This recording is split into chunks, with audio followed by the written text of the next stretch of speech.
Ang mabuting balita ng Panginoon, ayon sa unang sulat ni Juan.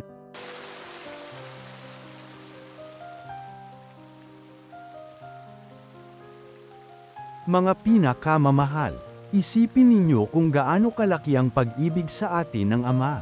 Tinatawag niya tayong mga anak ng Diyos at iyan ang totoo.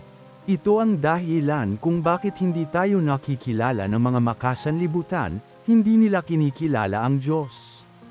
Mga minamahal, sa ngayon, tayo'y mga anak ng Diyos, ngunit hindi pa nahahayag ang magiging kalagayan natin.